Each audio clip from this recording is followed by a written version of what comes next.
अस्सलाम वालेकुम। Haider voice channel में आप सबको खुश आमदीद। आपसे गुजारिश है कि हमारे चैनल हैदर वॉइस को सब्सक्राइब कीजिए और साथ ही साथ बेल आइकॉन के बटन को दबा दीजिए ताकि हमारी नेक्स्ट वीडियो का नोटिफिकेशन आपको मिल सके।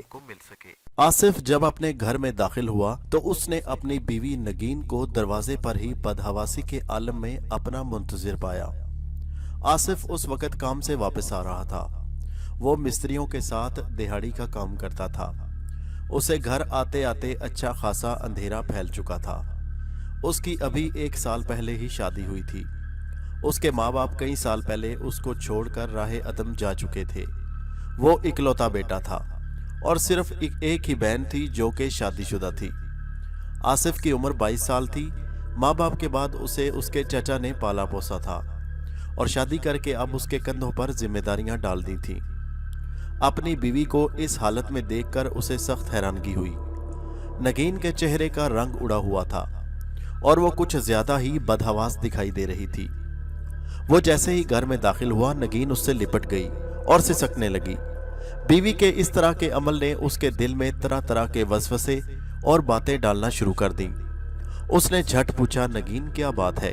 क्या हुआ? खैरियत तो है? तुम रो क्यों रही हो? मुझे बताओ क्या बात है? मगर उसकी बीवी सिर्फ उससे लिपटे रोए जा रही थी। इससे पहले ऐसा कभी नहीं हुआ था। दोनों का आपस में कभी झगड़ा तक नहीं हुआ था। वो हंसी खुशी जिंदगी गुजार रहे थे। मगर आज जो कुछ हुआ उसने सोचा जरूर कोई अहम बात है। उसने पूछा तो नगीन ने उंगली का इशारा अपने घर के कमरे की जानिब किया और डरते हुए बोली, वो कमरे में। खौफ के मारे उस पर जैसे कपकपाहट तारी थी और उसकी वजह से सही अल्फाज भी अदा नहीं हो रहे थे। आसिफ ने हैरानगी से कमरे की तरफ देखा जिसकी जानिब नगीन ने इशारा किया था। तमाम घर में अंधेरा था क्योंकि उस जगह बिजली नहीं थी। आसिफ के जहन में कई बातें आईं। उसने जल्दी से कमरे की जानिब कदम बढ़ाया मगर उसकी बीवी ने उसका हाथ पकड़ लिया और तेजी से बोली, उधर मत जाना। क्या मतलब? क्यों ना जाऊं? मुझे देखने तो दो, आखिर मामला क्या है? ना तुम मुझे जाने दे रही हो और ना कुछ बता रही हो। आखिर ऐसा उधर क्या है? वो मैं खाना पका रही थी कि मुझे याद आया कि सालन में धनिया भी डालना है और मैं धनिया लेने कमरे में गई तो मुझे कमरे में जाकर वैसी खुशबू महसूस हुई जैसी कि मुर्दे के जिस्म और कफन पर डाली जाती है। मैं सख्त हैरान हुई। खुशबू बहुत वाज़ेह थी और ऐसी महसूस हो रही थी कि जैसे अंदर कमरे में अभी अभी किसी को कफन देकर उसे खुशबू से नहलाया गया हो। मैं इसे वहम का नाम भी नहीं दे सकती क्योंकि खुशबू मुझे बराबर आती रही। मैंने जैसे ही धनिया वाला डब्बा उठाना चाहा तो मुझे ऐसी आवाज़ सुनाई दी कि या तो कोई चारपाई पर बैठा हो या फिर उठा हो, क्योंकि हमारी जो चारपाइयाँ हैं उन पर बैठने या खड़ा होने पर आवाज़ आती है। बस इसी से मुझे खौफ महसूस हुआ और मैं भागती हुई यहाँ आ गई। नगीन ने जब उसे तफसील से आगाह किया तो एक लम्हे खौफ की एक लहर उसकी रीढ़ की हड्डी में सरायत कर गई। उसे अपनी बीवी पर एतबार था। वो हमेशा बात को परख कर ही बोलती थी। उसे भी अंधेरे से डर सा महसूस हो रहा था। मगर यकदम उसने सारे डर को ख़त्म किया और बीवी को दिलासा देते हुए बोला, ओहो, इतनी सी बात पर तुम डर गई? कुछ भी नहीं, यहाँ तुमको सिर्फ वहम हुआ है और वैसे भी तुम चूंकि घर में अकेली रहती हो इसलिए अक्सर औकात ऐसा हो जाता है। और एक ख़ास बात तुम्हें बताऊं, ये जो तुम हर वक्त खौफनाक कहानियों के सिलसिले पढ़ती रहती हो रिसालों में, ये सब उन्हीं का किया दरा है। अब चलो शाबाश, मुझे पानी पिलाओ, सख्त प्यास लगी है। आसिफ की इस बात से नगीन को शर्मिंदा होना पड़ा क्योंकि वो खौफनाक कहानियों वाले रिसाले बड़े शौक से पढ़ती थी। आसिफ के आने से उसके जहन में जो डर था वो ख़त्म हो गया और वो उसके लिए घड़े से पानी लेने चली गई।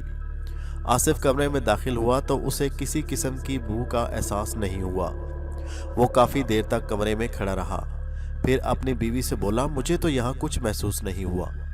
कहाँ गई वो मुर्दों वाली बू? नगीन कमरे में आई और उसने सूंघा तो उससे भी कोई बू महसूस नहीं हुई। वो सख्त हैरान हुई मगर फिर मजीद शर्मिंदगी से बचने के लिए उसने आसिफ से कहा, मुझे भूख लगी है, चलो खाना खाते हैं।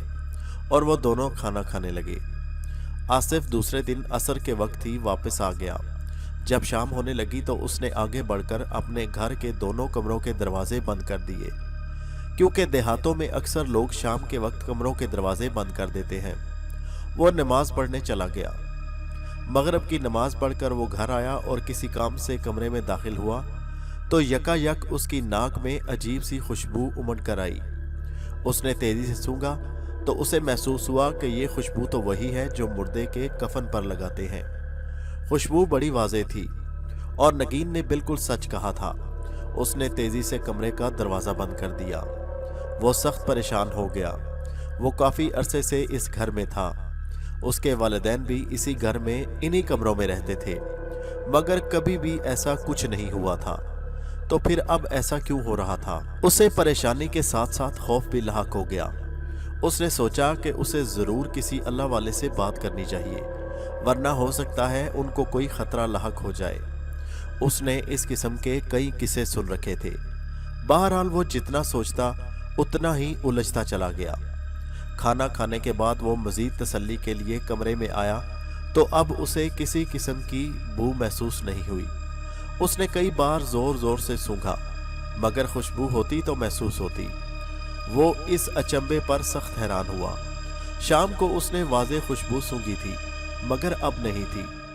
कल नगील ने उसे शाम के बाद इसी टाइम का बताया था जिस वक़्त उसे आज खुशबू महसूस हुई थी। उसे इतना पता तो चल गया था कि खुशबू इसी वक्त आती है जब अंधेरा मुकम्मल फैल जाता है और फिर कुछ देर बाद खुशबू आना बंद हो जाती है। मगर सवाल ये था कि ये खुशबू आखिर आती कहाँ से है और चंद लम्हे के लिए क्यों होता है, पूरी रात के लिए क्यों नहीं, और सिर्फ इसी वक्त क्यों? उसकी ज़रूर कोई ना कोई बड़ी वजह है। उसने सोचा, मुझे मज़ीद देर किए बिना इस मसले को हल करना होगा। उसे याद आया कि जिस मदरसे में वो काम करने जाता था उस मस्जिद के इमाम साहब काफ़ी नेक और इस किस्म के कामों के माहिर थे। काम के दौरान वो कई मजदूरों से इस किस्म की बातें भी सुन चुका था। ज़रूर वो इस मसले को हल कर लेंगे।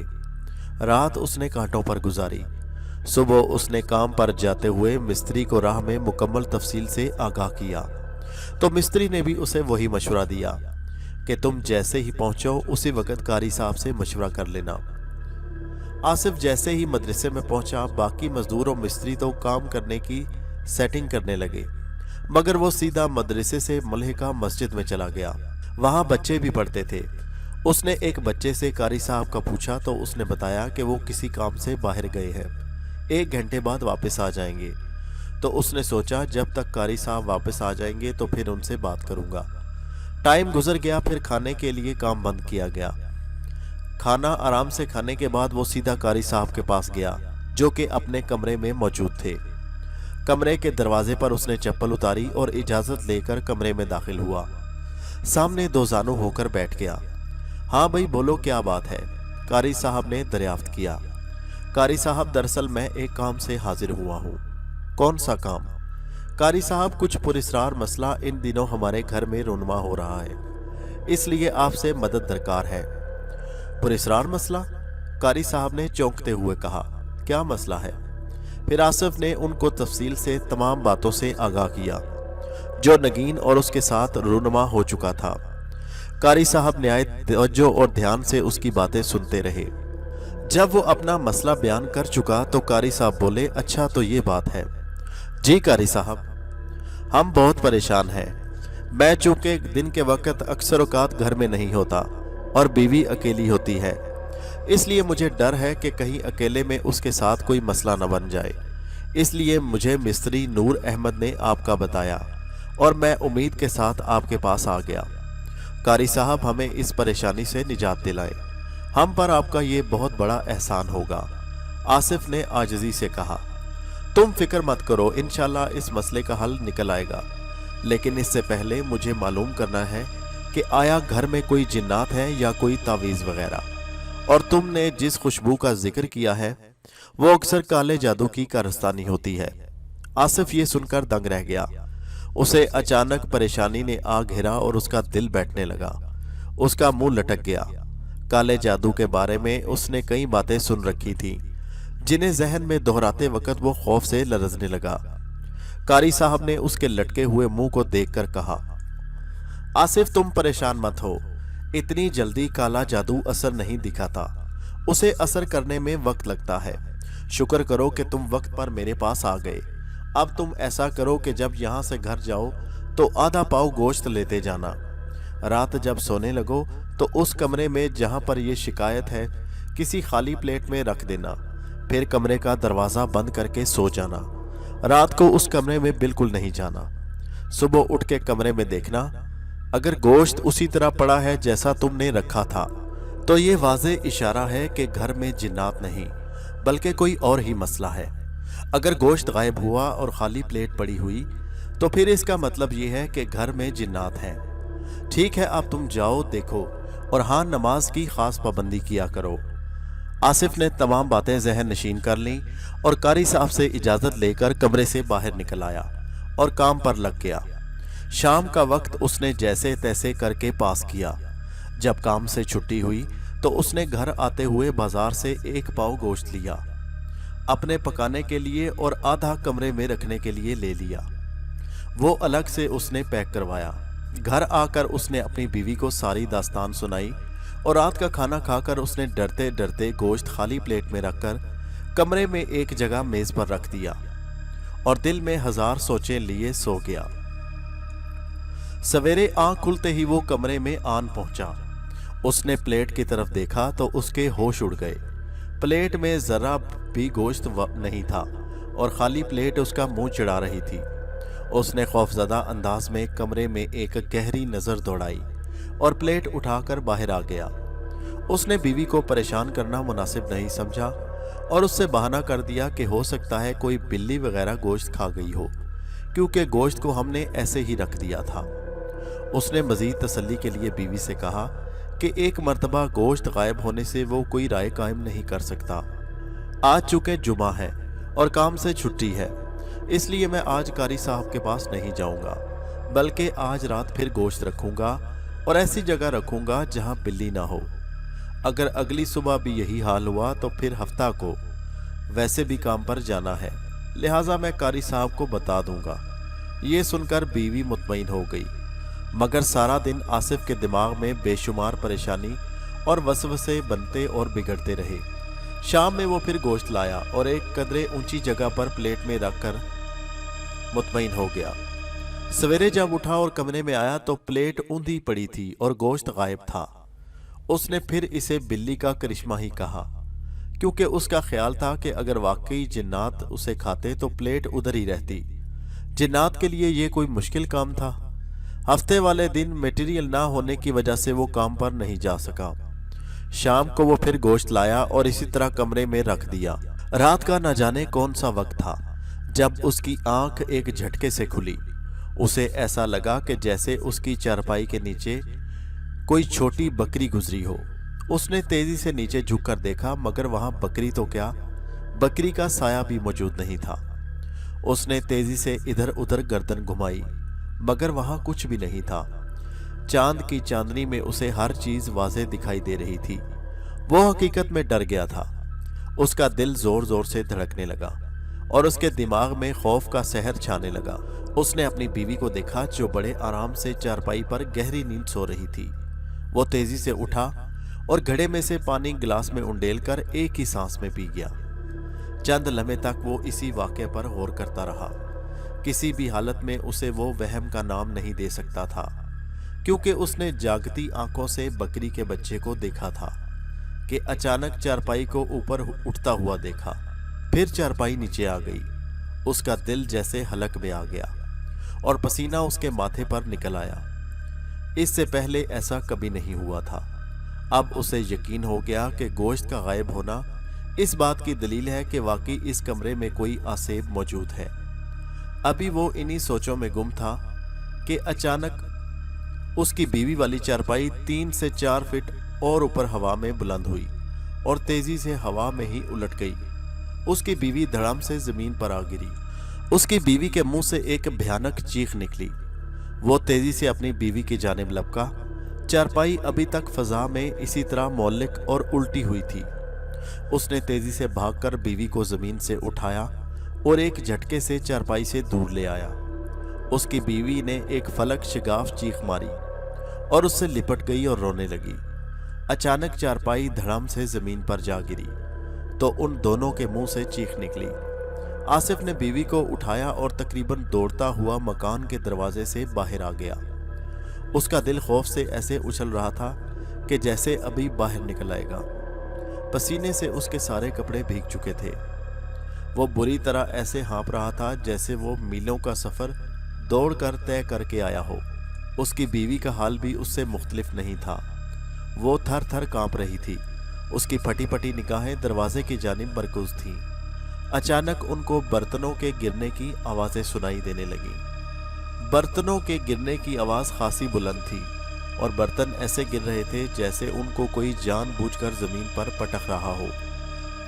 आसिफ ने बीवी का हाथ पकड़ा और उसे मकान से दूर ले आया। उसके कानों में बर्तनों के टूटने की हल्की हल्की आवाज़ें अभी भी आ रही थीं। खौफ से वो भौंचक्का रह गए। उनकी ज़बान जैसे गुंग हो गई। आओ चाचा के घर चलते हैं। आसिफ के मुंह से बमुश्किल यही अल्फाज अदा हुए और नगीन उससे चिमट कर चलने लगी। वो बार बार मुड़कर पीछे देख रहे थे। थोड़ी देर बाद वो चाचा के घर के पास थे। वो तेजी से घर में दाखिल हो गए। उनकी बदहवासी देखकर घर वाले घबरा गए और फिर चाचा बोले, आसिफ बेटा तुम इस वक्त, नगीन को क्या हुआ, खैरियत तो है? ये सुनकर नगीन रोने लगी और चाची के गले लग गई। नगीन बेटी क्या हुआ, खैरियत तो है? इतनी रात गए? चाची उसकी पीठ पर थपकी देते हुए उसे दिलासा देने लगी। कहीं तुम्हारा आपस में झगड़ा तो नहीं हुआ? अब की बार उसके चाचा ने उससे पूछा तो आसिफ बोला, नहीं चाचा ऐसी कोई बात नहीं। फिर क्या बात है, कुछ बताओ तो सही। इतने में आसिफ के चाचाजाद भी उठ गए और वो भी उनको इस वक्त और नगीन को रोता देखकर फिक्रमंद हो गए और उनके इर्द गिर्द आंखें मलते हुए बैठ गए। सब ने उनसे इस वक्त आने की वजह पूछी तो आसिफ ने अलफ से ये तक सब वाकया उनको बता दिया। ये सुनकर सब जैसे सकते में आ गए। चाची ने आसिफ को डांटा कि तुमने हमें पहले क्यों नहीं बताया? अगर तुम लोगों को कुछ हो जाता तो फिर? चाचा ने आसिफ से कहा, सुबह ही सुबह हम कारी साहब के पास जाएंगे। रात सुकून से गुजर गई। सुबह की नमाज पढ़कर चाचा और आसिफ कारी साहब के पास मुंह अंधेरे पहुंच गए। कारी साहब उस वक्त नाश्ता कर रहे थे। नाश्ता से फारिग होकर कारी साहब ने उनसे इतनी सुबह आने का मकसद पूछा तो आसिफ ने उनको बताया कि आपने मुझे घर में गोश्त रखने का कहा था, तो मैंने लगातार 3 दिन तक गोश्त रखा। 2 दिन तो मैंने ये समझा कि शायद कोई बिल्ली वगैरह खा गई होगी, क्योंकि हमारे घर में अक्सर बिल्लियां आती रहती हैं। फिर तीसरे दिन रात को 12 बजे के बाद ये वाकया पेश आया और फिर उसने सारा वाकया सुना दिया। अच्छा, तो तुमने गलती की कि मतवातर 3 दिन तक गोश्त रखा। इससे जिन्नात मुश्तिल हो गए और उन्होंने ये हाल किया। शुक्र करो तुम लोग वहां से भाग निकले, वरना तुमको भी नुकसान पहुंचने का खदशा था। अब मामला वाकई कुछ गंभीर हो चुका था। तुम घबराओ नहीं, इंशाल्लाह मैं तुम्हारी ज़रूर मदद करूंगा। तुम लोग थोड़ी देर बैठो, मैं तुम्हारे साथ चलता हूँ। कारी साहब ने कहा। जी जी ठीक है कारी साहब, उसके चाचा ने कहा। काफ़ी नेक इंसान है और तुम यही काम करते हो ना? जी चाचा, आसिफ बोला। थोड़ी देर बाद कारी साहब अपनी मोटरसाइकिल पर और वो अपनी मोटरसाइकिल पर वापस घर की तरफ जा रहे थे। आधे घंटे बाद आसिफ के घर के सामने थे। कारी साहब ने आसिफ से आसेब वाला कमरा पूछा और उनसे कहा, दोनों ठीक 2 घंटे बाद आप मुझसे मिलना। अब आप लोग जाएं, मुझे कुछ पढ़ाई करने में 1.5 घंटा लगेगा और इंशाल्लाह हालात काबू में आएंगे। आसिफ ने उस कमरे की निशानदेही की और वो और चाचा वहां से चले गए। कारी साहब कमरे में कुछ कुरानी आयात का विर्द करने लगे और उन्होंने मोमबत्ती जलाकर दरवाज़ा बंद कर दिया। फिर एक जगह दायरा लगाकर बैठ गए। तकरीबन आधे घंटे तक वो कलामे इलाही पढ़ते रहे। फिर अचानक मोमबत्ती जलनी और बुझनी शुरू हो गई। कारी साहब जान गए कि अब जिन्नात आ गए हैं और उनको डराना चाहते हैं। उसके बाद जिन्नात 1000 तरीके से उनको डराने और अमल से बाज रखने की कोशिश करने लगे, मगर वो कामयाब ना हो सके और पढ़ाई मुकम्मल होने पर जिन्नात मुजरमों की सी सूरत बनाए कारी साहब के सामने आ खड़े हुए। वो तादाद में कुल 6 थे। एक मर्द था, एक औरत और बाकी 4 बच्चे। कारी साहब ने उनको देखा और फिर कमरे की इस हालत को देखा। उन जिन्नात ने कमरे की हर चीज तोड़ डाली थी। बर्तन हर जगह बिखरे पड़े थे और टूटे थे। कमरे को देखकर ऐसा लगता था कि जैसे कमरे में भयानक तूफान आया हो जिसने हर चीज को तहस नहस कर दिया हो। क्यों तंग कर रहे हो इनको? क्या बिगाड़ा है इन लोगों ने तुम्हारा? कारी साहब ने ऊंची आवाज में पूछा। वो औरत बोली, कारी साहब, हम मुसलमान जिन हैं और घर के मकीन हैं। हम इनको बिला वजह तंग नहीं कर रहे। तो फिर ये सब क्या है? कारी साहब ने उनकी तवज्जो बिखरे सामान की तरफ दिलाते हुए कहा। इतने में औरत की आंखों में आंसू आ गए और मर्द बोला, कारी साहब, आज से 1 हफ्ता पहले की बात है कि मेरा बच्चा चूल्हे के पास खेल रहा था कि इस घर में मौजूद औरत ने उसके ऊपर थाली रख दी और थाली के ऊपर उसने ईंटें रखी। मेरा बच्चा 1 साल का था। जब वो ईंटें उठाने लगी तो एक ईंट गिरकर मेरे बच्चे के सर पर लगी और वो इसकी ज़रब से मर गया। हम लोगों ने उसे खुदा की मर्जी कहा और हमको पता था कि इसमें इनका कोई कसूर नहीं, क्योंकि ये सब कुछ अनजाने में हुआ। हमने इनको इस बारे में कुछ नहीं कहा क्योंकि हम मुसलमान जिन्नात हैं। फिर हम सरे शाम इस बच्चे की याद में अगरबत्तियां जलाते और इस खुशबू से ये डरने लगे। फिर हमने अगरबत्ती जलाना बंद कर दी, मगर इन लोगों ने कमरे में कच्चा गोश्त रखकर हमें मुश्तिल कर दिया। गोश्त देखकर मुझको मेरे बच्चे का मुर्दा और कुचला हुआ जिस्म नजर आता। मैं इंतकाम लेने के लिए बेचैन हो जाता, मगर मैंने सब्र किया। तीसरे दिन मुझसे बर्दाश्त ना हुआ जब इन्होंने फिर गोश्त रखा और मैंने सिर्फ इनको हल्का फुल्का खबरदार किया कि आइंदा इस कमरे में गोश्त ना रखना। कारी साहब जिन्नात से जरा बराबर भी खौफजदा नहीं थे। उनकी बात सुनकर कहने लगे कि मुझे अफसोस है कि मकीनों की नादानी की वजह से आपका बच्चा फौत हुआ, मगर सलाम है आपके जज्बे को कि आपने उसे अल्लाह की रजा समझा। मैं आपसे इनकी तरफ से दिल की गहराई से माजरत और माफ़ी चाहता हूँ। आप इनको माफ़ कर दें और मेरी गुजारिश है कि इसके बाद आप कोई ऐसा काम ना करें जिससे इनको कोई नुकसान पहुँचे या ये डरें। ठीक है कारी साहब, हम हजरत सुलेमान की कसम खाते हैं कि इसके बाद इनको कोई भी गजंद नहीं पहुँचाएंगे और आपसे सिर्फ इतनी ही गुजारिश है कि आप हमको इस जगह से बेदखल ना करें, क्योंकि हम काफ़ी अरसे से यहाँ रहते हैं। ये जगह हमारा पुराना मस्कन है। हमारे ख़ानदान की कई यादें इस घर से वाबस्ता हैं। खुदा के वास्ते हम पर इतनी मेहरबानी लाजमी करें। ये कहकर सब बच्चे, मर्द और औरत मिन्नतें करने लगे तो कारी साहब को तरस आ गया। उन्होंने इस शर्त पर उनको उस जगह रहने की इजाज़त दी कि वो कभी भी किसी भी हालत में ना तो उनके सामने आएंगे और ना उनको इस बात की भनक भी पड़ने देंगे कि आया वो इस घर का हिस्सा है। कारी साहब, अल्लाह ताला आपको लंबी उम्र दे। उन्होंने दुआ दी और फिर वो सब नज़रों से गायब हो गए।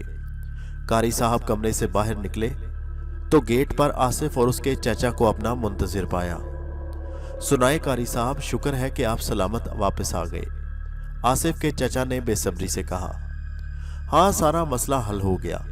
अब तुम लोग आराम से इस घर में रह सकते हो। तुम्हें यहाँ कुछ भी नहीं होगा, मेरा तुमसे ये वादा है। और यहाँ जो कुछ भी हुआ है उसे भूल जाओ। अब ये घर हर तरह से महफूज है। कारी साहब आसिफ को तसल्ली देकर और खुशखबरी सुनाकर चल दिए। उसके बाद आसिफ और उसकी बीवी उस घर में रहने लगे और बरसों बीत गए, मगर उन्हें कभी कुछ नहीं हुआ। दोस्तों, आपको कहानी कैसी लगी कमेंट में ज़रूर बताइए और हमारे चैनल हैदर वॉइस को सब्सक्राइब कीजिए। शुक्रिया।